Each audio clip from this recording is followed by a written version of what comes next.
Hello everyone, आप सभी का स्वागत है आपके अपने यूट्यूब चैनल MS-12 इंस्टीट्यूट में। आज का जो क्लास होने वाला है क्लास 12 केमिस्ट्री का जो 5वां चैप्टर है पृष्ठ रसायन सरफेस केमिस्ट्री का टॉप VBI ऑब्जेक्टिव होने वाला है, जो कि बोर्ड एग्जाम 2024 में एग्जाम देने वाले स्टूडेंट के लिए बहुत ही खास होने वाला है। जो जितने भी स्टूडेंट अगर 2024 में बोर्ड एग्जाम देना चाहते हैं क्लास 12 का, तो आप लोग जो है इन क्लास को मिस ना करें, क्योंकि ये क्लास जो है आप लोग के लिए बहुत ही महत्वपूर्ण साबित होने वाली है। इस क्लास में से आप लोग का जो है यानी 5 मार्क्स की गारंटी है, ठीक है।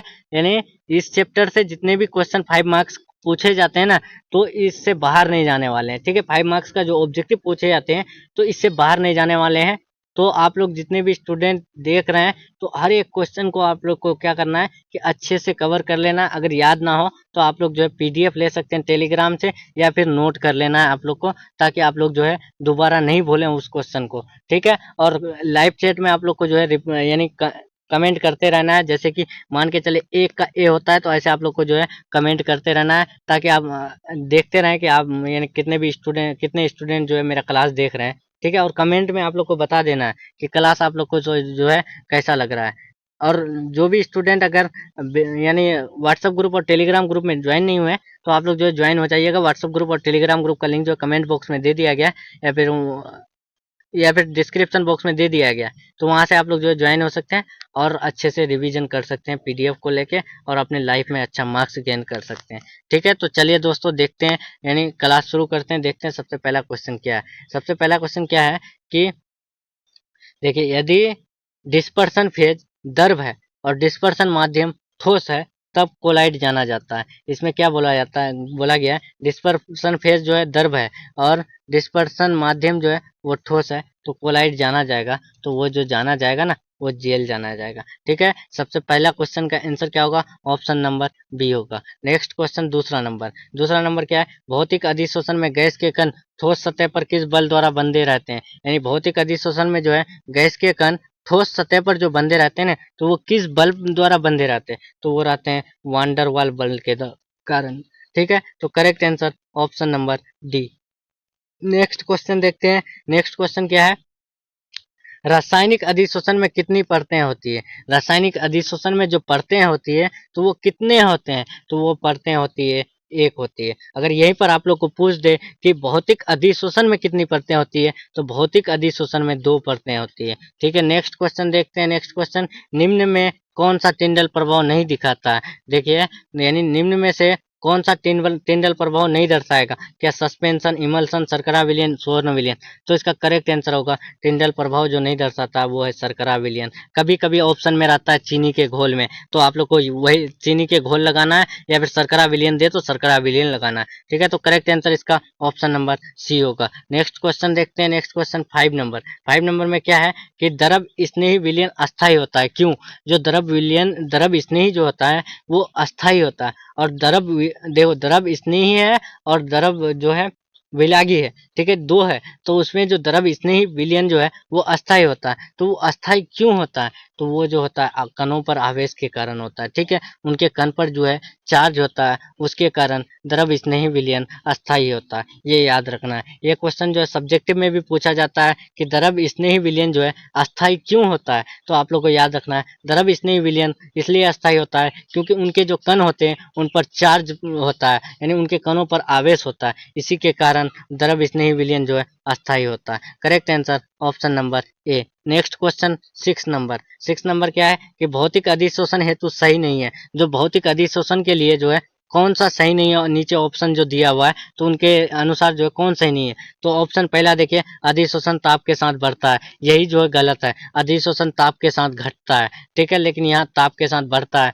तो यही गलत है। और भौतिक अधिशोषण में जो अधिशोषण ताप है वो ताप के साथ जो है घटता है, लेकिन यहीं पर अगर आप लोग को रासायनिक अधिशोषण दे, और रासायनिक अधिशोषण जो है वो अधिशोषण में ताप के साथ बढ़ता है, और दाब के साथ जो है घटता है, भौतिक अधिशोषण जो है वो दाब के साथ बढ़ता है, ताप के साथ घटता है। ठीक है, याद रखना है। इसका करेक्ट आंसर ऑप्शन नंबर ए। Next question 7 number. 7 नंबर क्या है? अधिशोषण सभी दिशाओं में प्रयोज्य है सिवाय, यानी इसका मतलब इस क्वेश्चन का मतलब ये है कि अधिशोषण सभी दिशाओं में प्रयोज्य है, तो सिवाय यानी किसके सिवाय वो जो है प्रयोज्य है, यानी कौन नहीं रहेगा तो वो प्रयोज्य होगा। तो इसका करेक्ट आंसर जो होगा समांगी उत्प्रेरण। ठीक है, समांगी उत्प्रेरण अगर नहीं रहेगा तभी वो प्रयोज्य होगा। ठीक है, तो इसका correct answer option number B. Next question देखते हैं। कोहरा। कोहरा जो है निम्न में किस प्रकार का कोलाइडल सिस्टम का उदाहरण है? ये क्वेश्चन जो है ऐसे भी पूछे जाते हैं कि कोहरा है, तो कोहरा अगर ऑप्शन ऐसे दे देता है, गैस का द्रव, द्रव का गैस, ठोस का द्रव।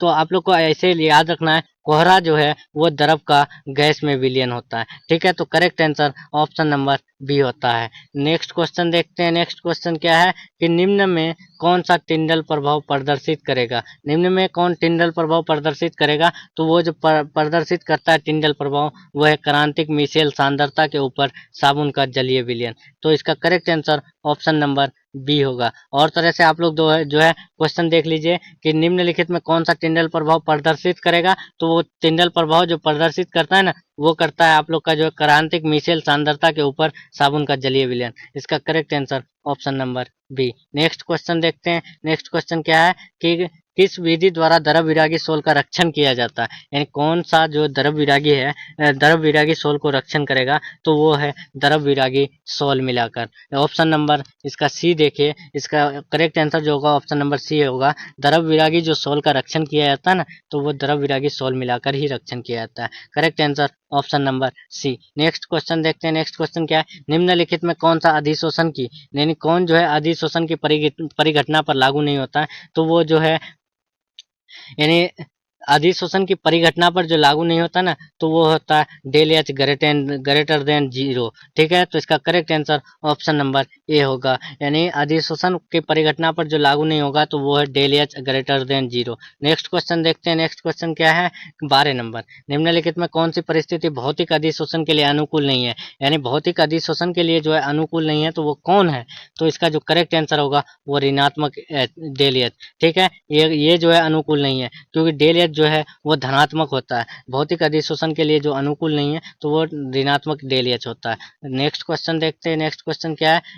13 नंबर। निम्नलिखित में से कौन सा टिंडल प्रभाव प्रदर्शित करेगा? कौन जो है वो टिंडल प्रभाव प्रदर्शित करता है? इससे पहले आप लोग को बताएं कि टिंडल प्रभाव जो प्रदर्शित करता है वो है सीएमसी के ऊपर साबुन का जलीय विलयन करता है। ठीक है, इसका correct answer option number B C होगा। शर्करा का विलयन तो होता नहीं है, NaCl का होगा ही नहीं। NaCl मतलब क्या? सोडियम क्लोराइड, नमक, नमक और चीनी। क्या वो यानी टिंडल प्रभाव दर्शाएगा? नहीं दर्शाएगा। सीएमसी के नीचे नीचे नहीं होता है, वो ऊपर साबुन का जलीय विलयन में होता है। ठीक है, तो करेक्ट आंसर ऑप्शन नंबर इसका सी होगा। नेक्स्ट क्वेश्चन देखते हैं। Next question 14 number. 14 नंबर क्या है? उस कोलाइडी तंत्र को जिसमें ठोस पदार्थ परिक्षेपित अवस्था के रूप में तथा द्रव परिक्षेपण माध्यम के रूप में होता है, तो कैसे वर्गीकृत करते हैं? देखिए, उस कोलाइडी तंत्र को जिसमें ठोस पदार्थ जो परिक्षेपित अवस्था में किया जाता है, उसके बाद द्रव परीक्षण माध्यम के रूप में किया जाता है, तो उसे हम लोग कैसे परिक्षेपित करते हैं? तो उसे परिक्षेपित करते हैं सोल में। ठीक है, correct answer option number C होगा, डी होगा।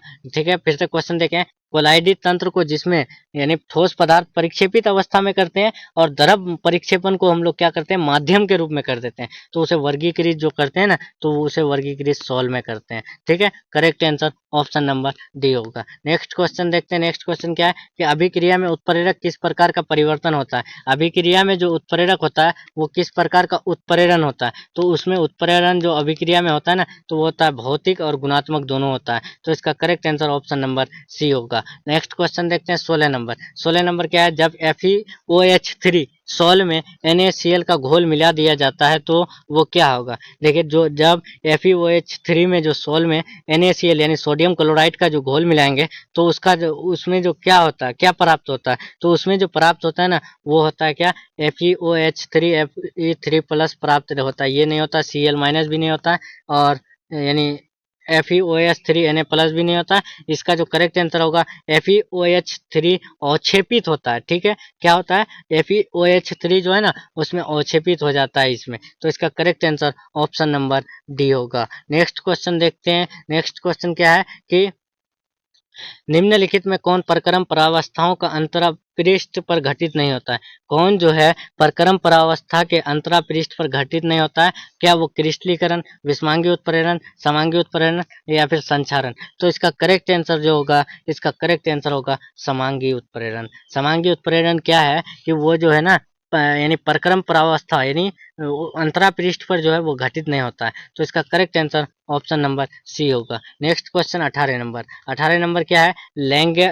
लैंगम्यूर अधिशोषण समतापी अच्छी तरह कार्यशील है। देखो वो जो कार्यशील है तो वो कहाँ पर है? लैंगम्यूर अधिशोषण जो समतापी है ना वो अच्छी तरह से कार्यशील है, वो काम जो है अच्छे तरह से करते हैं। तो वो किस पर करते हैं? तो क्या देखिए ऑप्शन देख लीजिए, बहुपर्तीय अधिशोषण हो सकता है, एक पर्तीय, देखिए बहुपर्तीय, एक पर्तीय या फिर प्राथमिक अवस्थाओं में एक आणविक अधिशोषण और बाद में बहुआण्विक अधिशोषण या फिर सभी होगा। तो आप लोग को सभी देख के सभी नहीं लगाना है। ठीक है, बहुत सारे स्टूडेंट सभी लगा चुके हैं शायद। ठीक है, इसका करेक्ट आंसर जो होगा लैंगम्यूर अधिशोषण जो समतापी अच्छी तरह का कार्यशील है तो उसका जो करेक्ट आंसर होगा एक पर्तीय अधिशोषण में होता है। ठीक है, इसीलिए वो जो है समतापी अच्छी तरह कार्यशील होता है। इसका correct answer option number B. Next question देखते हैं। नेक्स्ट क्वेश्चन क्या है? 19 नंबर कि अधिशोषण के प्रक्रम में साम्य अवस्था पर, अधिशोषण के जो प्रक्रम में साम्य अवस्था पर होता है तो क्या होता है? तो वो जो होता है ना वो होता है del H equal to T del S.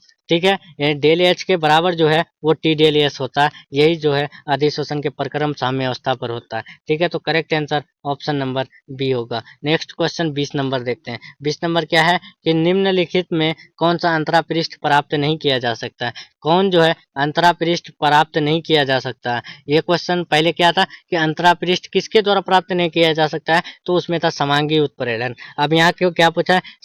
अंतरा पृष्ठ प्राप्त नहीं किया जा सकता है तो किस में? द्रव द्रव में, ठोस द्रव में, द्रव गैस में, गैस गैस में। तो इसका करेक्ट आंसर जो होगा, इसका करेक्ट आंसर होगा गैस गैस में। ठीक है, correct answer option number D, यानी गैस गैस में जो है अंतरा पृष्ठ प्राप्त नहीं किया जा सकता है। नेक्स्ट क्वेश्चन देखते हैं। नेक्स्ट क्वेश्चन क्या है? 21 नंबर कि शोषण शब्द का प्रयोग किसके लिए किया जाता है? शोषण शब्द का जो प्रयोग किया जाता है तो वो जो है किसके लिए किया जाता है? तो ऑप्शन आप लोग देख लीजिए, या अवशोषण, अधिशोषण, अवशोषण और अधिशोषण या विशेषण विशोषण। तो इसका करेक्ट आंसर होगा शोषण शब्द का जो प्रयोग किया जाता है वो किया जाता है अधिशोषण और अवशोषण दोनों के लिए। तो इसका correct answer option number C. Next question देखते हैं। नेक्स्ट क्वेश्चन क्या है कि गैस के भौतिक अधिशोषण की मात्रा बढ़ती है, क्यों? देखो जो गैस का भौतिक अधिशोषण है उसका मात्रा बढ़ती है तो क्या वो ताप के बढ़ने पर? ये इससे पहले नहीं बताया कि ताप के बढ़ने पर नहीं होता है, ताप घटेगा तभी भौतिक गैस के भौतिक अधिशोषण जो है वो बढ़ता है। ठीक है, इसका जो करेक्ट आंसर होगा ताप घटेगा तभी जो है भौतिक अधिशोषण की मात्रा बढ़ती है। ठीक है, और यहीं पर अगर दाब बढ़ने का बात होता तो दाब बढ़ने का अगर बात होता ना तो इसका करेक्ट आंसर यानी वही दाब बढ़ना होता। ठीक है, लेकिन यहाँ पर भौतिक अधिशोषण की जो मात्रा बढ़ती है तो वो ताप घटेगा तभी तो वो उनकी मात्रा बढ़ेगी। Correct answer option number B. Next question 23 number देखिए। 23 नंबर में क्या कुहासा कोलाइडी विलयन का कौन उदाहरण है? जो कुहासा है वो कोलाइडी विलयन का कौन उदाहरण है? इससे पहले आप लोग को बताएं कि परिक्षेपण माध्यम गैस में द्रव परिक्षेपित होता है, यही जो है कुहासा कोलाइडी विलयन का उदाहरण है। इसका करेक्ट आंसर ऑप्शन नंबर ए। नेक्स्ट क्वेश्चन 24 नंबर देखते हैं। 24 नंबर क्या है कि जब अधिक मात्रा में वैद्युत अपघटक को कोलाइड में निकालते हैं तब ये क्या हो जाता है? जब अधिक मात्रा में हम लोग वैद्युत अपघटक को कोलाइड में निकालेंगे तो वो क्या हो जाता है? क्या वो जम जाएगा, विलय हो जाएगा, अवक्षेप बन जाएगा या फिर कोई परिवर्तन नहीं होगा? तो इसका करेक्ट आंसर जो होगा, इसका करेक्ट आंसर होगा जम जाएगा। ठीक है, यानी अधिक अगर हम लोग वैद्युत अपघटक को कोलाइड में निकालेंगे तो वो जो है जम जाएगा। इसका करेक्ट आंसर ऑप्शन नंबर ए। नेक्स्ट क्वेश्चन देखते हैं। आर्हेनियस समीकरण जो है के इक्वल टू ए ई पर power minus capital A E और small A by capital R T, A को वेग स्थिरांक कह सकते हैं। तो किस में? ऑप्शन देख लीजिए, चार ऑप्शन दिया हुआ है कि चार में पहला देखिए बहुत निम्न ताप पर, और बी में है स्थिर ताप पर, और सी में है शून्य सक्रियण ऊर्जा पर, और डी में अभिक्रिया मिश्रण के अपवर्तनांक पर। तो इसका करेक्ट आंसर जो होगा, इसका करेक्ट आंसर आप लोग का क्या होगा, क्वेश्चन देखिए आप लोग फिर से कि आर्हेनियस का जो समीकरण होता है ना, तो वो जो है ए वेग का किस स्थिरांक पर निर्भर करता है, तो वो जो करता है स्थिर ताप पर करता है। देखिए स्थिर ताप पर वो यानी आर्हेनियस समीकरण वेग को वेग स्थिरांक कह सकते हैं। ठीक है, तो इसका correct answer option number B. Next question 26 number. 26 number क्या है कि भौतिक अधिशोषण की दर किसके द्वारा बढ़ता है। यार ये क्वेश्चन एक बार और बताया आप लोग को कि भौतिक अधिशोषण की जो दर बढ़ता है ना, तो वो बढ़ता है तापक्रम को घटाकर बढ़ता है। ठीक है, तापक्रम अगर बढ़ाएंगे तो इसका जो दर है वो घट जाएगा। ठीक है, तापक्रम घटाएंगे तभी उनका दर बढ़ेगा। इसका correct answer option number A होगा। नेक्स्ट क्वेश्चन देखते हैं। Next question 27 number. आरोपित विद्युत क्षेत्र जो होता है, देखिए आरोपित जो विद्युत क्षेत्र होता है उसमें कोलाइडी कणों की जो गति होती है वो क्या कहलाती है। देखिए आरोपित विद्युत क्षेत्र में जो कोलाइडी कणों की गति होती है वो गति जो कहलाती है ना, विद्युत कण संचलन कहलाती है। ये क्वेश्चन सब्जेक्टिव में भी पूछा जाता है 2 मार्क्स में कि विद्युत कण संचलन किसे कहते हैं। तो आप लोग को याद रखना है विद्युत कण संचलन जो है वो जो कहलाता है विद्युत कण संचलन, यानी आरोपित विद्युत क्षेत्र में कोलाइडी कणों की गति विद्युत कण संचलन कहलाता है। इसका correct answer option number A होगा। नेक्स्ट क्वेश्चन देखते हैं 28 नंबर। 28 नंबर क्या होता है कि क्या होता है जब कि लायोफिलिक सोल को लायोफोबिक सोल में मिलाया जाता है। देखो लायोफिलिक सोल और लायोफोबिक सोल जो है वो दोनों को अगर हम लोग मिक्स कर देंगे तो उसमें क्या हो जाएगा, तो उसमें जो होगा ना वो होगा आप लोग का यानी लायोफेबिक सोल पर लायोफिलिक सोल का परत बन जाता है। ठीक है, तो इसका करेक्ट आंसर कौन सा होगा, ऑप्शन नंबर इसका सी होगा राइट आंसर। देखिए क्वेश्चन पहले देखिए, लायोफोलिक लायोफेबिक दोनों को अगर हम लोग एक साथ मिक्स कर देंगे तो उससे क्या हो जाएगा कि लायोफोबिक सोल पर जो है लायोफिलिक सोल का परत जम जाएगा। तो correct answer option number C. ये सब क्वेश्चन आप लोग को पूरा याद रखना है। ठीक है, नेक्स्ट क्वेश्चन देखते हैं। नेक्स्ट क्वेश्चन क्या है कि देखिए इसमें ऑप्शन दिखाई देगा जूम करने पर भी। देखिए कि अधिशोषण के संदर्भ में कौन सही नहीं है। अब देखिए ऑप्शन देख के सब कोई ए लगाना शुरू कर देगा लाइव चैट में, ऐसा नहीं करना है। आप लोग को क्वेश्चन अच्छे से देखना है, आंसर तो आप लोग देख के भी कुछ नहीं कर सकते हैं जब तक क्वेश्चन याद नहीं कीजिएगा। ठीक है, इसीलिए क्वेश्चन को देखिए अच्छे से और क्वेश्चन का आंसर को अच्छे से याद कीजिए। और लाइव चैट में कमेंट या फिर बात करने से कुछ नहीं होता है दोस्त।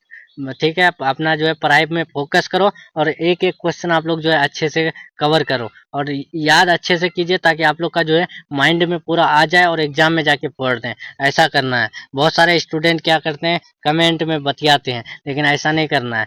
ठीक है, कमेंट में जो है बात मत किया करें। आप लोग जो है क्वेश्चन देखें, क्वेश्चन का आंसर लगाएंगे तो क्या होता है कि आप लोग को याद रहेगा ऐसे। ठीक है, देखिए क्वेश्चन क्या है, अधिशोषण के संदर्भ में कौन सही नहीं है, तो वो जो है डेल एच ग्रेटर देन 0। इसका करेक्ट आंसर ऑप्शन नंबर ए। Next question 29 number. 29 नंबर क्या है कि निम्नलिखित में कौन लायोफिलिक कोलाइड है। ये क्वेश्चन जो है बोर्ड एग्जाम का के लिए बहुत वीवीआई है। ये क्वेश्चन 100% आने का चांस है। ठीक है, ये क्वेश्चन बहुत बार आ चुके हैं, इसीलिए इस बार भी आ सकता है 2024 में कि निम्नलिखित में से कौन लायोफिलिक कोलाइड है। तो लायोफिलिक ऑप्शन देखें, दूध, गोंद, कुहासा या फिर रक्त। तो इसका करेक्ट आंसर होगा जो लायोफिलिक कोलाइड नहीं है ना, तो वो है गोंद। इसका correct answer option number B. Next question देखते हैं। नेक्स्ट क्वेश्चन क्या है कि जब प्रकाश पुंज कोलाइडी विलयन से गुजारा जाता है तब क्या होता है। देखिए जब प्रकाश पुंज को हम लोग कोलाइडी विलयन से गुजारेंगे ना, तो वो जो है प्रकाश का प्रकीर्णन होता है। इसका correct answer option number A होगा। यानी जब भी हम लोग प्रकाश का पुंज कोलाइडी विलयन से गुजारेंगे तो वो जाना जाता है प्रकाश का प्रकीर्णन हो जाता है। इसका करेक्ट आंसर ऑप्शन नंबर ए। नेक्स्ट क्वेश्चन देखते हैं। Next question 31 number. 31 नंबर क्या है कि जानतब झिल्ली में छन जाने वाले विलयन कहलाता है। जो जानतब झिल्ली में छन जाने वाला विलयन है वो क्या कहलाता है, तो वो कहलाता है समांगी विलयन। अगर आप लोग को कोई अगर सब्जेक्टिव में पूछ दें कि समांगी विलयन किसे कहते हैं, तो आप लोग को याद रखना है कि जानतब झिल्ली में छन जाने वाला विलयन समांगी विलयन कहलाता है। इसका करेक्ट आंसर ऑप्शन नंबर ए। नेक्स्ट क्वेश्चन देखते हैं। झाग यानी फोम जो है में परिक्षेपण माध्यम एवं परिक्षेपित दशा क्या है, कौन है, तो वो जो है झाग यानी फोम में जो होता है ना, वो जो होता है आप लोग का, इसका जो करेक्ट आंसर होगा ठोस तथा गैस में, ठोस और गैस का मिश्रण से फोम का परिक्षेपण माध्यम एवं परिक्षेपित दशा है। ठीक है, इसका correct answer option number A होगा। नेक्स्ट क्वेश्चन देखते हैं। नेक्स्ट क्वेश्चन क्या है कि चिमनी से निकलने वाला धुआं यानी स्मोक उदाहरण है। जो चिमनी से धुआं होता है निकलता है ना, तो उसमें जो मिक्सर होता है तो कौन कौन होता है? क्या ठोस में गैस, द्रव में गैस, गैस में गैस, गैस में ठोस? तो इसका करेक्ट आंसर होगा, इसका करेक्ट आंसर होगा गैस में ठोस। ठीक है, गैस में ठोस क्या है कि गैस और ठोस का जो मिश्रण है ना, गैस में ठोस का जो मिश्रण है वही यानी चिमनी से निकला हुआ धुआं का उदाहरण है। इसका correct answer option number D. Next question देखते हैं। नेक्स्ट क्वेश्चन क्या है कि किसी कोलाइडी विलयन में वैद्युत अपघट्य मिलाने पर, कोई भी जो है कोलाइडी विलयन में वैद्युत अपघट्य मिलाएंगे तो उससे क्या होता है? तो उससे जो है स्कंदन होता है। इसका correct answer option number C होगा कि कोई भी कोलाइडी विलयन में वैद्युत अपघट्य मिलाने पर उनका जो है स्कंदन होता है। नेक्स्ट क्वेश्चन देखते हैं। नेक्स्ट क्वेश्चन क्या है? H2S प्रवाहित करने पर यदि कोलाइडी गंधक का पीला अवक्षेपित हो जाता है तो कोलाइडी, देखिए H2S अगर प्रवाहित करेंगे तो उसमें कोलाइडी गंधक जो है वो पीला अवक्षेप प्राप्त होता है। तो उनका जो कोलाइडी विलयन है उनकी प्रकृति जो है क्या होगा? ऑप्शन देख लीजिए। ऑप्शन में क्या है? ऑक्सीकारक, अपचायक, अंकुल कारक या फिर उदासीन कारक। तो इसका करेक्ट आंसर जो होगा ना वो होगा ऑक्सीकारक। ठीक है, क्वेश्चन आप लोग को फिर से बता देते हैं, भूलना नहीं है क्वेश्चन। H2S से जो प्रवाहित करेंगे कोलाइडी गंधक, उसका जो पीला अवक्षेप देता है तो कोलाइडी विलयन की जो प्रकृति होगी तो वो कैसा होगा? तो ऑक्सीकारक होगा। ठीक है, इसका करेक्ट आंसर ऑप्शन नंबर ए। नेक्स्ट क्वेश्चन देखते हैं। एक क्वेश्चन को 2 से 3 बार बता रहे हैं, एक भी क्वेश्चन आप लोग को यानी छूटना, आप लोग का छूटना नहीं चाहिए और हर एक क्वेश्चन आप लोग को याद कर लेना है। ठीक है, देखिए 36 नंबर यानी 36 नंबर आप लोग का क्या है कि माध्यम में कोलाइडी कणों की अनियमित जिगजैग मोशन कहलाती है। देखिए इसमें क्या बोला गया है कि माध्यम में जो कोलाइडी कणों की अनियमित गति यानी जिगजैग मोशन जो कहलाती है वो ब्राउनियन गति कहलाती है। इसका correct answer option number D. Brownian गति जो है ये सब्जेक्टिव में भी पूछा गया है कि ब्राउन गति किसे कहते हैं। तो आप लोग को याद रखना है कि माध्यम में कोलाइडी कणों की अनियमित जिगजैग मोशन को ही यानी ब्राउनी गति कहते हैं। ठीक है, तो इसका correct answer option number D. ये जिगजैग मतलब क्या होता है? जिगजैग का मतलब होता है टेढ़ा मेढ़ा।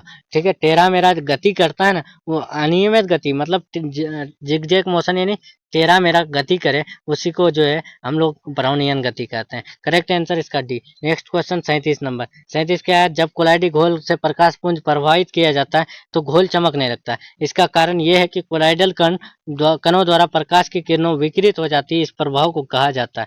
यानी जब कोलाइडी विलयन घोल से हम लोग प्रकाश पुंज प्रवाहित करेंगे तो घोल चमकने लगता है। तो इसका कारण ये है कि कोलाइडी कणों द्वारा प्रकाश की किरणें विकिरित हो जाता है। तो इस प्रभाव को हम लोग क्या कहते हैं? तो इस प्रभाव को जो हम लोग कहते हैं ना, तो वो कहते हैं टिंडल प्रभाव कहते हैं। ठीक है, टिंडल इफेक्ट कहते हैं। इसका correct answer option number B. Next question देखते हैं। नेक्स्ट क्वेश्चन क्या है कि निम्नलिखित में कौन कोलाइडल घोल नहीं है? यानी इनमें से जो 4 ऑप्शन दिया हुआ है इनमें से जो है कोलाइडल घोल कौन नहीं है? क्या जल, दूध, गोंद या फिर धुआं? तो इसका करेक्ट आंसर होगा जल। क्या जल में कुछ कोलाइडल घोल होता है? नहीं होता है। दूध में होता है, गोंद में होता है, धुआं में होता है, लेकिन जल जो है वो कोलाइडल घोल नहीं होता है। इसका करेक्ट आंसर ऑप्शन नंबर ए। नेक्स्ट क्वेश्चन देखते हैं। टिंडल प्रभाव प्रदर्शित होता है। जो टिंडल प्रभाव प्रदर्शित होता है तो वो किस में प्रदर्शित होता है? तो वो प्रदर्शित होता है वास्तविक घोल द्वारा। इसका correct answer option number A होगा। टिंडल प्रभाव क्या प्रदर्शित करता है? तो वास्तविक घोल द्वारा प्रदर्शित करता है।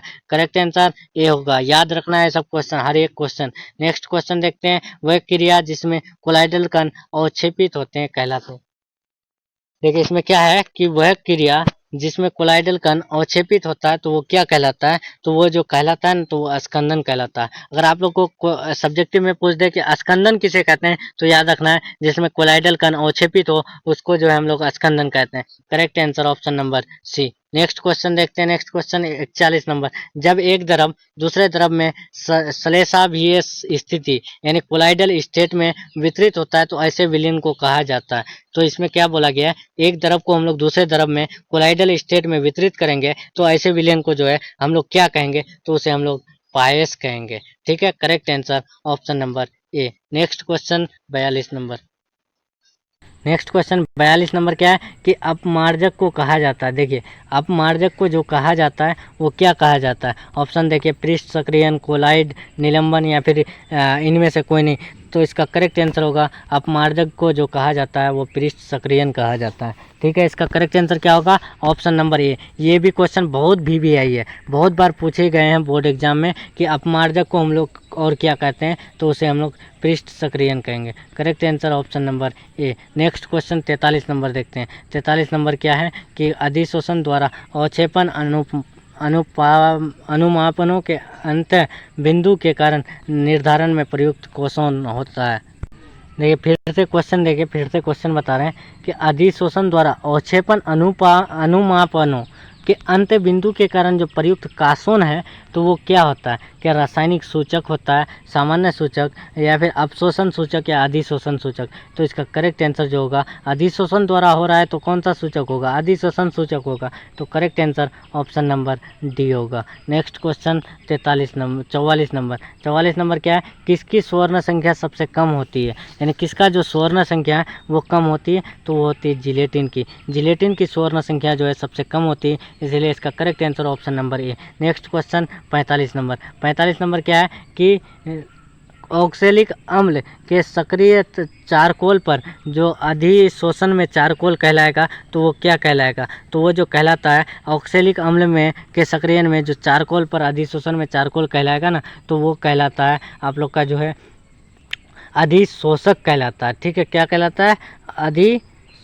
अधिशोषक नहीं, ऑक्सैलिक अम्ल के सक्रिय चारकोल पर जो अधिशोषण में चारकोल कहलाएगा, यानी अधिशोषण में जो चारकोल कहलाएगा अपशोष कहलाएगा यार, सॉरी, क्या कि ऑक्सैलिक अम्ल के सक्रिय चारकोल पर जो अधिशोषण में चारकोल कहलाएगा अपशोष कहलाएगा। इसका correct answer option number C होगा। नेक्स्ट क्वेश्चन देखते हैं कि विद्युत अपघट्य ताजे अवक्षेप में मिलाकर कोलाइडल विलयन को बनाना क्या कहलाता है? इसमें क्या बोला गया है कि विद्युत अपघट्य ताजे अवक्षेप में मिलाकर जो कोलाइडी विलयन को बनाना वो क्या कहलाएगा? तो वो जो कहलाता है, नीचे ऑप्शन देख लीजिए, विद्युत परासरण, अपवहन, पेप्टीकरण, विद्युत कण संचलन। तो इसका करेक्ट आंसर जो होगा वो होगा पेप्टीकरण। यानी विद्युत अपघट्य ताजे अवक्षेप में मिलाकर हम लोग कोलाइडी विलयन बनाएंगे तो उसको हम लोग पेप्टीकरण कहेंगे। ठीक है, पेप्टीकरण यानी पेप्टाइजेशन, इंग्लिश में देखिए पेप्टाइजेशन कहलाते हैं, हिंदी में पेप्टीकरण। इसका correct answer option number C. Next question देखते हैं। नेक्स्ट क्वेश्चन क्या है कि कोलाइडी अवस्था में कणों का आकार होता है। कोलाइडी अवस्था में जो कणों का आकार होता है तो वो कैसा होता है? तो वो होता है 10 से 1000 एंगस्ट्रॉन, वही जो है कोलाइडी अवस्था में कणों का आकार होता है। इसका correct answer option number C. Next question देखते हैं। नेक्स्ट क्वेश्चन क्या है कि तेल तथा पानी के संयोग से बना कोलाइडी विलयन कहलाता है। तेल तथा पानी के संयोग से बना कोलाइडी विलयन क्या कहलाएगा? क्या जियोलाइट, मिसेल, पायस, इमल्सन? तो इसका करेक्ट आंसर होगा तेल तथा पानी के मिश्रण से बना जो कोलाइडी विलयन है वो जो कहलाता है आपका जो है इमल्सन कहलाता है। इसका correct answer option number D होगा। नेक्स्ट क्वेश्चन देखते हैं 49 नंबर। 49 में क्या है कि कोलाइडी कणों को आवेश विहीन करके अवक्षेपित करना कहलाता है। यानी कोलाइडों को जो है हम लोग बिना चार्ज किए अवक्षेपित करेंगे तो उसको हम लोग क्या कहेंगे? अपवहन, अस्कंदन, परिरक्षण या फिर पायसीकरण। तो इसका करेक्ट आंसर होगा अस्कंदन। अस्कंदन क्या होता है कि कोलाइडी कणों को जो है बिना आवेश किए ही हम लोग अवक्षेपित करते हैं। इसका correct answer option number B होगा। Next question 50 number. 50 नंबर क्या है कि यूरियज उदाहरण है। यूरियज जो है वो उदाहरण है, क्या है? क्या अम्लाक्षार उत्प्रेरक का, एक कोलाइड का, या फिर एक एंजाइम का, एक अपमार्जक का? तो यूरियज जो उदाहरण है ना तो वो है एक एंजाइम का। यूरियज क्या होता है? एक एंजाइम होता है। उसी यहीं पर वही बोला गया है कि यूरियज जो उदाहरण है वो किसका है? तो एक एंजाइम का है। Correct answer option number C. यहाँ तक हम लोग का यानी 5th चैप्टर का 50 क्वेश्चन जो है अब तक कंप्लीट हो गया है और लगभग और 52 क्वेश्चन करना है हम लोग को। तो जितने भी स्टूडेंट अगर वीडियो को अभी तक लाइक नहीं किए तो लाइक कर दीजिएगा दोस्तों, और अपने दोस्तों में ज़रूर शेयर कर दीजिएगा। नेक्स्ट क्वेश्चन 51 नंबर देखते हैं। 51 नंबर क्या है कि अधिशोषण सिद्धांत निम्न में से किस प्रकार के उत्प्रेरण की व्याख्या है?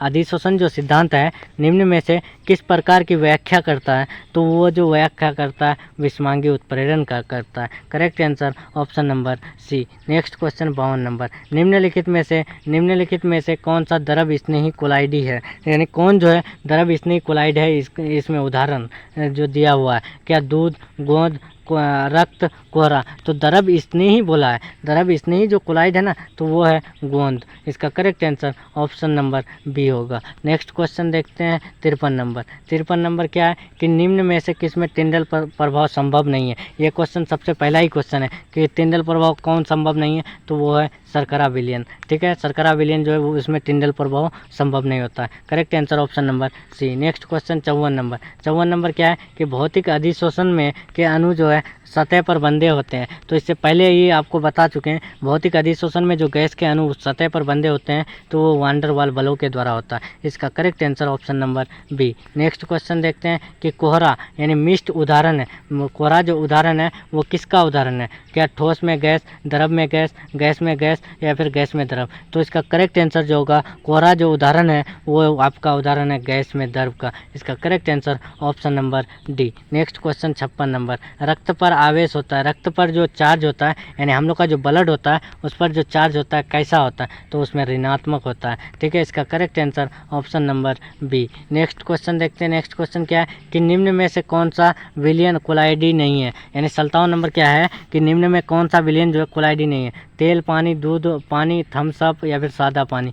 तो इसका करेक्ट आंसर जो होगा, इसका करेक्ट आंसर होगा सादा पानी। इससे पहले भी आप लोग को बता चुके हैं कि सादा पानी जो है वो विलयन कोलाइडी नहीं होते हैं। इसका correct answer option number D. Next question देखते हैं। नेक्स्ट क्वेश्चन क्या है कि स्वर्ण सोल का रंग नीले से लाल कर देता है। देखो, स्वर्ण सोल जो होता है उसका रंग नीले से लाल कर देता है कौन, क्या 10% नमक का विलयन, 10% स्टार्च का विलयन, 10% ग्लूकोज का विलयन, 10% जिलेटिन का विलयन। तो इसका करेक्ट आंसर होगा 10% नमक का विलयन जो है वही जो है स्वर्ण सोल का रंग नीले से लाल कर देता है। करेक्ट आंसर ऑप्शन नंबर ए। नेक्स्ट क्वेश्चन देखते हैं। नेक्स्ट क्वेश्चन क्या है कि द्रव स्नेही कोलाइडों के अस्थायित्व का प्रमुख कारण है। देखिए, द्रव स्नेही कोलाइडों के जो अस्थायित्व का प्रमुख कारण है वो क्या है, क्या आकार, आवेश, घनत्व, द्रवीकरण। तो इसका करेक्ट आंसर होगा द्रव स्नेही कोलाइडों का जो है कोलाइडों के अस्थायित्व का जो प्रमुख कारण है ना तो वो है आप लोग का जो है आवेश। आवेश वही मुख्य कारण है यानी चार्ज। नेक्स्ट क्वेश्चन 60 नंबर देखते हैं। 60 नंबर क्या है कि द्रव स्नेही कोलाइडी अस्थायी होने का कारण। इससे पहले ही ये क्वेश्चन पहले बताएं कि द्रव स्नेही कोलाइड जो है अस्थायी इसलिए होता है क्योंकि उनके कणों पर आवेश होता है, चार्ज होता है, इसीलिए वो अस्थायी होता है। इसका करेक्ट आंसर ऑप्शन नंबर ए। नेक्स्ट क्वेश्चन देखते हैं। नेक्स्ट क्वेश्चन क्या है कि आरोपित विद्युत क्षेत्र कोलाइडी कणों की गति कहलाती है। यानी आरोपित जो है विद्युत क्षेत्र में कोलाइडी कणों की जो गति है वो क्या कहलाती है, तो वो कोलाइडों की गति वैद्युत कण संचलन कहलाती है। क्या कहलाती है, वैद्युत कण संचलन कहलाती है। नेक्स्ट क्वेश्चन क्या है, पैलेडियम द्वारा हाइड्रोजन का अवशोषण कहलाता है। यानी पैलेडियम द्वारा जो है हम लोग हाइड्रोजन का अवशोषण करेंगे तो वो क्या कहलाएगा, वो जो कहलाएगा उर्णन कहलाएगा। ये क्वेश्चन सब्जेक्टिव में 2 मार्क्स में भी पूछा गया है कि उर्णन किसे कहते हैं, तो आप लोग को याद रखना है उर्णन जो है पैलेडियम द्वारा हाइड्रोजन का अवशोषण जो उर्णन कहलाता है। इसका correct answer option number C. Next question देखते हैं 63 नंबर कि गैसों का ठोस सतह पर भौतिक अधिशोषण का कारण है। गैसों का जो है ठोस सतह पर जो भौतिक अधिशोषण का कारण है तो वो क्या है, तो गैसों का ठोस सतह पर जो अधिशोषण का कारण है ना तो वो है आप लोग का जो है इसका करेक्ट आंसर होगा वान डर वाल्स बल। इससे पहले भी ये क्वेश्चन बताए हैं कि गैसों में जो ठोस सतह का कारण है भौतिक अधिशोषण का तो वो कारण है, वो बल जो कारण है ना वान डर वाल्स बल है। नेक्स्ट क्वेश्चन देखते हैं 64 नंबर। एंजाइम का मुख्य अवयव है। एंजाइम का जो मुख्य अवयव है होता है तो वो कौन होता है, ऑप्शन देखिए प्रोटीन, कार्बोहाइड्रेट, वसा या फिर हार्मोन्स। तो इसका करेक्ट आंसर होगा एंजाइम का जो प्रमुख कारण है वो है प्रोटीन। ठीक है, इसका करेक्ट आंसर ऑप्शन नंबर ए। नेक्स्ट क्वेश्चन शीर्ष कक्ष प्रक्रम में प्रयुक्त उत्प्रेरक होता है। यानी इसमें क्या बोला गया है कि शीर्ष कक्ष प्रक्रम में जो प्रयुक्त उत्प्रेरक होता है तो वो कौन होता है, तो वो होता है N2O। N2O क्या होता है कि शीर्ष कक्ष प्रक्रम में प्रयुक्त उत्प्रेरक होता है। इसका करेक्ट आंसर ऑप्शन नंबर ए। Next question 66 number. 66 नंबर क्या है आप लोग को देख लें आप लोग कि निम्नलिखित में कौन सा पदार्थ जल का शुद्धिकरण करने में प्रयुक्त होता है। देखो, इनमें से जो दिया गया है 4 ऑप्शन, इसमें कौन सा सही होगा, यानी निम्न में कौन सा पदार्थ जल का शुद्धिकरण करने में प्रयुक्त होता है। तो जल का शुद्धिकरण करने में जो प्रयुक्त होता है ना तो वो होता है आप लोग का जो है वो होता है आप लोग का फिटकरी। फिटकरी क्या होता है कि वो जल का शुद्धिकरण करता है। ये फिटकरी एक पदार्थ है, वही जो है हम लोग का जल का जो है शुद्धिकरण करता है, यानी साफ करता है। तो इसका correct answer option number C. Next question देखते हैं। नेक्स्ट क्वेश्चन क्या है कि कोलाइडल पर आवेशों की जानकारी प्राप्त होती है। कोलाइडल पर जो है आवेशों की जानकारी प्राप्त होती है किसके द्वारा? तो वो होते स्टेनले उपकरण के द्वारा। स्टेनले उपकरण के द्वारा क्या होता है कि कोलाइडल पर चार्ज की जानकारी होती है, यानी आवेश की जानकारी होती है। Correct answer option number D. अभी तक जो भी स्टूडेंट अगर लाइक नहीं किए तो लाइक कर देना दोस्तों, और अपने दोस्तों में ज़रूर शेयर कीजिएगा। और जो भी स्टूडेंट अगर चैनल में न्यू आए तो सब्सक्राइब नहीं की तो सब्सक्राइब कर दीजिएगा दोस्तों, और बेल आइकन प्रेस जरूर कर लीजिएगा ताकि आने वाली क्लासेस का नोटिफिकेशन आप लोग को मिलते रहे। चलिए नेक्स्ट क्वेश्चन देखते हैं। नेक्स्ट क्वेश्चन क्या है कि स्कंदन कारक पर आवेश से स्कंदन की व्याख्या की थी। देखिए स्कंदन कारक पर जो आवेश से स्कंदन की व्याख्या किए थे तो वो किसने किए थे? टिंडल ने, ब्राउनियन ने, हार्डी एवं सुलजे ने, या फिर फ्रॉइडलेक ने? इसका जो करेक्ट आंसर होगा इसका होगा हार्डी एवं सुलजे ने। हार्डी एवं सुलजे ने क्या किए थे? स्कंदन कारक पर जो है आवेश से स्कंदन की व्याख्या किए थे। इसका correct answer option number C. Next question 69 number यानी 69 नंबर के जिलेटिन। देखो जिलेटिन के स्कंदन हेतु अधिक प्रभावी होता है। तो जिलेटिन का जब हम लोग स्कंदन करेंगे तो उसके प्रभाव हेतु जो है कौन सबसे ज़्यादा अधिक प्रभावी होता है? तो वो होता है अल्कोहल। अल्कोहल क्या होता है कि जिलेटिन का जो स्कंदन करेंगे तो उसमें जो है सबसे अधिक प्रभाव होता है। इसका करेक्ट आंसर ऑप्शन नंबर ए। नेक्स्ट क्वेश्चन देखते हैं। नेक्स्ट क्वेश्चन क्या है कि द्रव स्नेही। देखिए द्रव स्नेही कोलाइड स्थिर होता है क्योंकि, यार ये क्वेश्चन पहले भी करा है। द्रव स्नेही कोलाइड जो स्थिर होता है वो उनके कणों के पर आवेश के कारण होता है। इसका correct answer option number A होगा। नेक्स्ट क्वेश्चन देखते हैं। नेक्स्ट क्वेश्चन क्या है कि तेल को वसा में बदलने हेतु प्रयुक्त उत्प्रेरक है। देखो ये क्वेश्चन जो है बोर्ड एग्जाम में पूछा गया क्वेश्चन है कि तेल को जो है, देखो तेल को वसा में हम लोग बदलते हैं ना, तो वो प्रयुक्त उत्प्रेरक जो है वो है निकेल। निकेल क्या करता है कि तेल को वसा में बदल देता है। इसका correct answer option number C. Next question क्या है कि यूरिया को अमोनियम कार्बोनेट में बदलने वाला एंजाइम। यूरिया को अगर हम लोग अमोनियम कार्बोनेट में बदलेंगे तो वो कौन सा एंजाइम होगा? टॉयलिन या फिर इन्वर्टेज, जाइमेज या फिर यूरियस? तो इसका करेक्ट आंसर जो होगा, इसका करेक्ट आंसर आप लोग को बता दें, इसका करेक्ट आंसर होगा यूरियस। यूरियस क्या करता है? यूरिया को अमोनियम कार्बोनेट में बदलता है। इसका correct answer option number D. Next question 73 number, glucose को एथेनॉल में परिवर्तित करने वाला एंजाइम कहलाता है। देखो ग्लूकोज को अगर हम लोग एथेनॉल में परिवर्तित करेंगे तो वो कौन सा एंजाइम उत्प्रेरक है? तो वो जो है आपको बता दें, ऑप्शन पहले देख लीजिए, इन्वर्टेज, जाइमेज, लेक्टेज, माल्टेज। तो इसका करेक्ट आंसर जो होगा, इसका करेक्ट आंसर होगा जाइमेज। जाइमेज क्या करता है कि ग्लूकोज को एथेनॉल में परिवर्तित करता है। Correct answer option number B. Next question देखते हैं। नेक्स्ट क्वेश्चन क्या है कि उत्प्रेरक की व्याख्या सबसे पहले करने वाला वैज्ञानिक था। उत्प्रेरक का जो है सबसे पहले व्याख्या किसने किया था? क्या सीले, प्रिस्टले, लेवोसिए, बार्जिलियस? तो इसका करेक्ट आंसर होगा, इसका करेक्ट आंसर बार्जिलियस होगा। बार्जिलियस क्या किए थे? उत्प्रेरक का सबसे पहले व्याख्या किए थे। इसका correct answer option number D. कभी भी ये क्वेश्चन आप लोग को दे, आप लोग को भूलना नहीं है, याद कर लेना। उत्प्रेरक का व्याख्या सबसे पहले कौन सा वैज्ञानिक किए थे?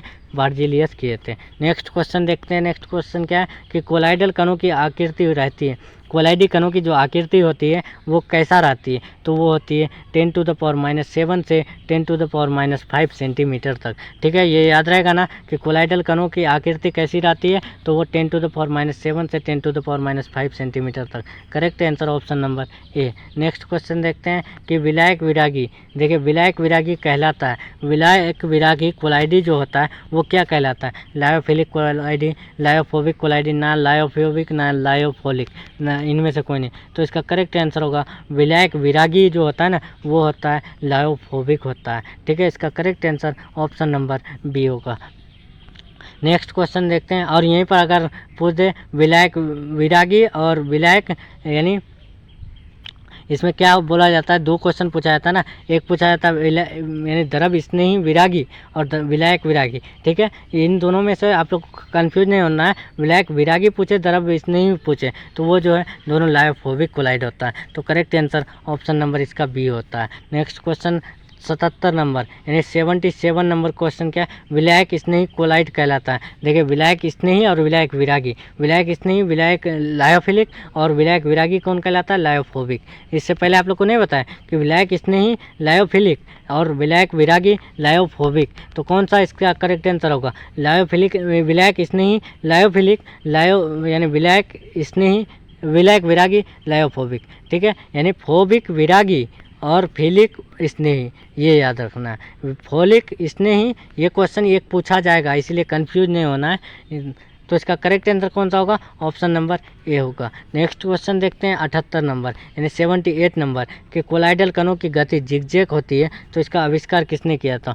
तो इसके आविष्कार जो किए थे वो ब्राउन ने किए थे। इनका नाम भी ब्राउनियन गति रख दिए थे कि कोलाइडी कणों की जो गति होती है वो टेढ़े मेढ़े होती है, यानी मतलब जिगजैग होती है। तो इसको आविष्कार भी ब्राउन ने किए थे और उसका जो नाम दिए थे ब्राउनियन गति दिए थे। ठीक है, इसका correct answer option number D होगा। 79 क्वेश्चन चलते हैं। 79 क्या है कि दूध एक उदाहरण है, दूध जो है एक उदाहरण है, वो किसका है, तो दूध जो है एक उदाहरण है पायस का। इसका correct answer option number D होगा। नेक्स्ट क्वेश्चन देखते हैं, पायसीकरण करता है, जो पायसी कारक जो है वो करता है क्या, पायस को स्थिर परिक्षेपण को त्वरित, पायस का समांगीकरण, पायस का विघटन। तो इसका करेक्ट आंसर होगा पायसी कारक जो करता है ना, तो वो करता है आपका जो है पायस को स्थिर करता है। पायस को स्थिर करने वाला कारक क्या कहलाता है, पायसी कारक कहलाता है। तो इसीलिए इसका करेक्ट आंसर ऑप्शन नंबर ए। Next question 81 number. 81 नंबर क्या है, AS2O3 उदाहरण है।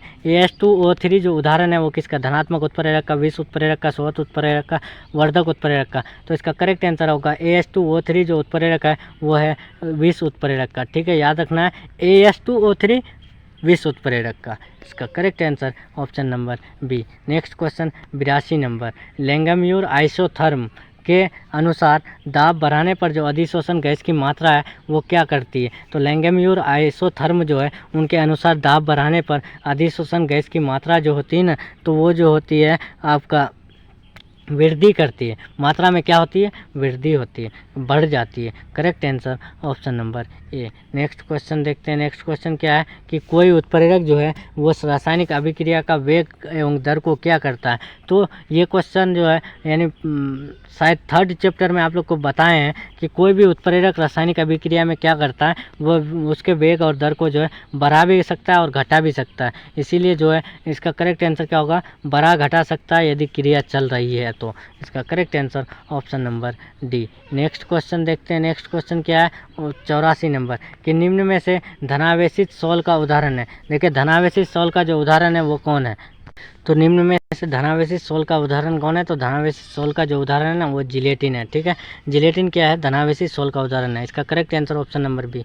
नेक्स्ट क्वेश्चन 85 नंबर, AS2S3 के यानी ASES के जो आर्सेनिक और सल्फर है ना उसके सोल में अवक्षेपण की क्षमता निम्न किस विलयन में अधिकतम होती है। तो वो होती है आप लोग का जो है AlCl3 में होती है। AlCl में क्या करती है कि यानी आर्सेनिक और सल्फर के सोल में अवक्षेपण की क्षमता निम्न जो विलयन होता है उसमें अधिकतम हो जाती है, तो वो AlCl3 में अधिकतम हो जाती है Al यानी आर्सेनिक और सल्फर की सोल के अवक्षेपण मात्रा। नेक्स्ट क्वेश्चन देखते हैं। नेक्स्ट क्वेश्चन क्या है कि PT, देखिए PT का यानी प्लेटिनम का उपयोग निम्न में से किस रासायनिक क्रिया में किया जाता है। जो प्लेटिनम का उपयोग किया जाता है तो नीचे ऑप्शन दिया हुआ है, तो उनमें किस अभिक्रिया रासायनिक अभिक्रिया में किया था। NH3 से HNO3 बनाने में, तेल को वसा में बदलने में, एथाइन को एथीन में बदलने में, या फिर शर्करा के जल अपघटन में। तो इसका करेक्ट आंसर जो होगा इसका करेक्ट आंसर होगा NH3 को HNO3 में बदलने के लिए। तो इसका correct answer option number A होगा। यानी प्लेटिनम का जो हम लोग उपयोग करते हैं ना तो NH3 यानी अमोनिया से HNO3 बनाने में, तो इसीलिए इसका correct answer option number A होगा। नेक्स्ट क्वेश्चन देखते हैं। नेक्स्ट क्वेश्चन क्या है कि किसी आयन की कोलाइड को अस्कंदित करने की क्षमता निर्भर करती है। तो आप लोग को इससे पहले बताएं कि कोई भी आयन की कोलाइड को अस्कंदित करने की क्षमता जो निर्भर करती है आवेश पर करती है, इसीलिए इसका correct answer option number B होगा। नेक्स्ट क्वेश्चन देखते हैं 88 नंबर। 88 नंबर क्या है, कोलाइडी कणों का जो आकार होता है वो कितना होता है। तो कोलाइडी कणों का जो आकार होता है वो होता है 1 यानी एम माइक्रो से 100 मिली माइक्रो, ठीक है, यानी 1 मिली माइक्रो से 100 मिली माइक्रो जो है कोलाइडी कणों का आकार होता है। तो इसीलिए इसका correct answer option number B होगा। नेक्स्ट क्वेश्चन 89 नंबर देखते हैं। 89 नंबर क्या है? ठोस में द्रव परिक्षेपित कोलाइडी तंत्र कहलाता है। देखिए ठोस में जो है द्रव परिक्षेपित तंत्र जो कहलाता है तो वो क्या कहलाता है? वो कहलाता है जेल कहलाता है। ठोस में जब भी हम लोग द्रव परिक्षेपित कोलाइडी तंत्र मिलाएंगे तो वो तंत्र क्या कहलाता है? जेल कहलाता है। इसलिए इसका correct answer option number A होगा। नेक्स्ट क्वेश्चन देखते हैं। आइसक्रीम बनाते समय जो है जिलेटिन मिलाते हैं, क्योंकि ये देखिए आइसक्रीम जब भी हम लोग बनाते हैं तो उसमें जो जिलेटिन मिलाते हैं तो वो क्यों मिलाते हैं? तो वो उसमें जो मिलाते हैं जिलेटिन ना, तो वो आइसक्रीम को जमाने के लिए मिलाते हैं, ठीक है। क्या है कि आइसक्रीम बनाते समय जिलेटिन जो मिलाते हैं वो आइसक्रीम को जमाने के लिए मिलाते हैं, इसलिए इसका correct answer option number B. Next question 91 क्या है कि कोलाइडी अवस्था की जानकारी दी थी। जो कोलाइडी अवस्था की जो जानकारी दिए थे तो वो किसने जानकारी दिए थे? तो वो दिए थे थॉमस ग्राहम ने, ठीक है। थॉमस ग्राहम ने क्या दिए थे? कोलाइडी अवस्था की जानकारी दिए थे, और स्कंदन की हार्डी एवं सुलझे ने दिए थे। तो इसीलिए इसका करेक्ट आंसर क्या होगा? ऑप्शन नंबर सी होगा। टिंडल इफेक्ट तो वो टिंडल ने दिए थे, और थॉमस ग्राहम ने जो दिए थे वो कोलाइडी अवस्था के दिए थे, इसलिए इसका correct answer option number C. Next question देखते हैं। कोलाइडल घोल उदाहरण है। कोलाइडल जो घोल है वो उदाहरण है किसका? समांगी घोल का, विषमांगी घोल का, जटिल घोल का, या फिर इनमें से कोई नहीं का। तो इसका करेक्ट आंसर होगा कोलाइडल घोल जो उदाहरण है वो जो है आपका होगा कोलाइडल घोल उदाहरण विषमांगी घोल का है, इसलिए इसका correct answer option number B होगा। Next question 93 number. दूध होता है, दूध वस्तुतः क्या होता है?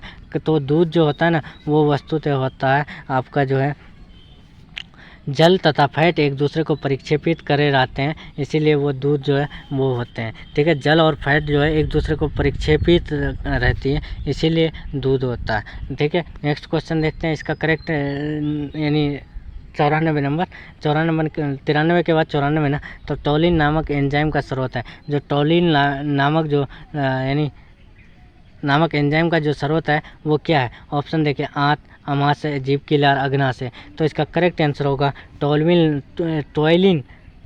नामक जो एंजाइम का स्रोत है ना, तो वो है आपका जीभ की लार। जीभ की लार क्या है? टोइलिन नामक एंजाइम का स्रोत है, इसलिए इसका correct answer option number C. Next question देखते हैं। भौतिक अधिशोषण की क्रिया होती है। तो भौतिक अधिशोषण की क्रिया जो होती है ना, तो वो कम ताप पर होती है और अधिक दाब पर होती है। क्या? कम ताप अधिक दाब पर भौतिक अधिशोषण की क्रिया होती है, और रासायनिक अधिशोषण की क्रिया अधिक ताप और कम दाब पर होता है। भौतिक अधिशोषण कम ताप अधिक दाब, इसलिए इसका correct answer option number A होगा। नेक्स्ट क्वेश्चन 96 नंबर कि निम्न में से द्रव स्नेही कोलाइड का उदाहरण है। तो द्रव स्नेही कोलाइड का उदाहरण जो है वो कौन है? तो द्रव स्नेही कोलाइड का उदाहरण जिलेटिन है, ठीक है। इसका करेक्ट आंसर ऑप्शन नंबर ए। जिलेटिन में स्वर्ण संज्ञा सबसे कम होता है, ये भी याद रखना है। नेक्स्ट क्वेश्चन क्या है कि नेक्स्ट क्वेश्चन 97 नंबर रॉन्ग दे दिया गया है, सॉरी, यानी टाइपिंग मिस्टेक हुआ है, ठीक है। इसमें क्वेश्चन समझा नहीं जा रहा, इसलिए इसको जो है पेंडिंग में रख देते हैं, ठीक है। कभी इसको जो बता देंगे 6 चैप्टर में बता देंगे इसको देख के।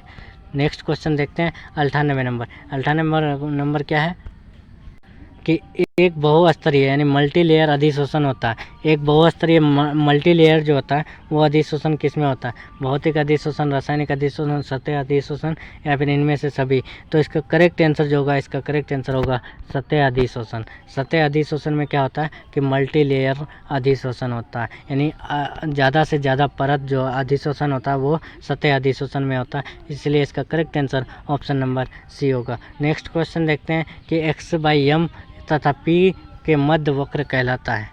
देखिए फिर से क्वेश्चन देखिए कि x/m तथा P के जो मध्य वक्र कहलाता है तो वो क्या कहलाता है? तो x/m तथा P के मध्य जो वक्र कहलाता है वो अधिशोषण समदाबी वक्र कहलाता है। क्या कहलाता है? ये क्वेश्चन नहीं भूलना है, ठीक है। बहुत VBI क्वेश्चन है कि x/m तथा P के मध्य जो वक्र कहलाता है अधिशोषण समदाबी वक्र कहलाता है। इसका correct answer option number B होगा। नेक्स्ट क्वेश्चन देखते हैं। नेक्स्ट क्वेश्चन क्या है? 100 नंबर, यानी हम लोग जो है 5वां चैप्टर का 100 नंबर क्वेश्चन में आ चुके हैं।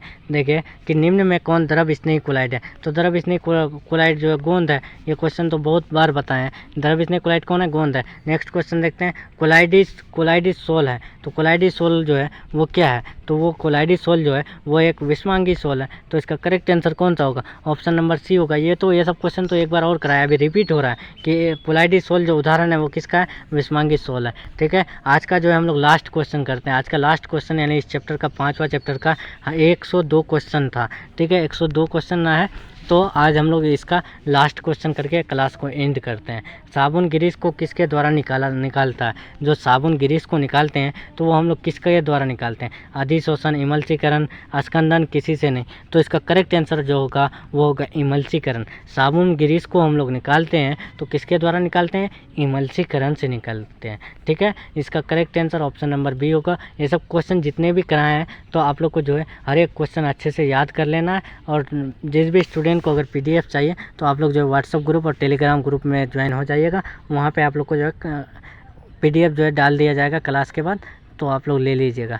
तो ठीक है दोस्तों, जो भी स्टूडेंट को अगर क्लास अच्छा लगा हो तो लाइक ज़रूर कर दीजिएगा दोस्तों, और वीडियो को शेयर अपने दोस्तों में ज़रूर कीजिएगा ताकि हमको भी मोटिवेट मिले वीडियो बनाने में। आप लोग देख ही रहे हैं कि एक चैप्टर से 100 ऑब्जेक्टिव करके यानी 102, 110, 120 ऐसे करके NCERT का लाइन बाय लाइन क्वेश्चन ला रहे हैं, ताकि आप लोग का जो है बोर्ड एग्जाम में एक भी क्वेश्चन ना छूटे। ठीक है, तो इसीलिए अपने दोस्तों को भी ज़रूर शेयर करें ताकि मुझे मोटिवेट मिले वीडियो बनाने में।